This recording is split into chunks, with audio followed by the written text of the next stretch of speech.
గత వారం జెడ్డా వేదికగా జరిగిన ఐపీఎల్ మెగా వేలంలో team India wicket keeper Rishabh Pant చరిత్ర సృష్టించాడు. ఐపీఎల్ చరిత్రలోనే అత్యధిక ధరకు అమ్ముడుపోయిన ఆటగాడిగా రికార్డు సృష్టించాడు. 27 కోట్లకు లక్నో సూపర్ జైంట్స్ పంత్ను సొంతం చేసుకుంది. ఈ వేలంలోనే శ్రేయస్ అయ్యర్ 26.7 కోట్లకు పంజాబ్ కింగ్స్ సొంతం చేసుకుంది.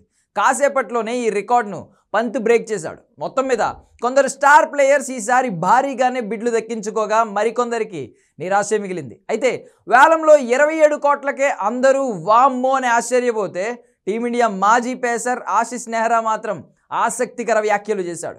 ఒకవేళ fast bowler Jasprit Bumrah mega వేలంలోకి వచ్చి ఉంటే ఏకంగా 520 కోట్ల పర్స్ వాల్యూ కూడా సరిపోదని వ్యాఖ్యానించాడు.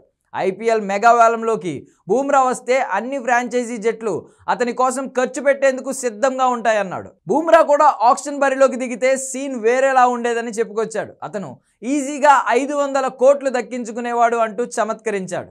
బుమ్రాకు ఉన్న డిమాండ్ అలాంటిదన్నాడు. ఈ మధ్య కాలంలో బుమ్రా బౌలింగ్ చేస్తున్న తీరు అద్భుతంగా ఉందన్న నెహ్రా కెరియర్లో ఇప్పుడు అతను పీక్స్ లో ఉన్నాడని విశ్లేషించాడు. పర్త్ టెస్ట్ లో బౌలర్ గా రాణించడమే గాక కెప్టెన్ గాను మెప్పించాడన్నాడు. రోహిత్ శర్మ స్థానంలో సారథిగా ఒత్తిడిని తీసుకుని జట్టును గెలిపించాడని గుర్తు చేశాడు. న్యూజిలాండ్ చేతుల్లో వైట్ వాష్ అయిన టీంను అతడు ముందుండి నడిపించిన విధానం అదిరిందంటూ నెహ్రా వ్యాఖ్యానించాడు. సాధారణంగా ఐపీఎల్ ఫ్రాంచైజీల పర్స్ వాల్యూ 120 కోట్లకు మించి ఉండదు. అలాంటిది 500 కోట్లు అంటూ బుమ్రా గొప్పతనాన్ని నెహ్రా ఇలా చమత్కరించాడు. టీ20 ఫార్మాట్లోనూ బుమ్రాకు అద్భుతమైన రికార్డు ఉంది. ముఖ్యంగా డెత్ ఓవర్స్లో బుమ్రా బౌలింగ్ను ఎదుర్కొని భారీ షాట్లు కొట్టడం బ్యాటర్లకు కష్టమే. గతంలో ఎన్నోసార్లు ఇది రుజువైంది కూడా.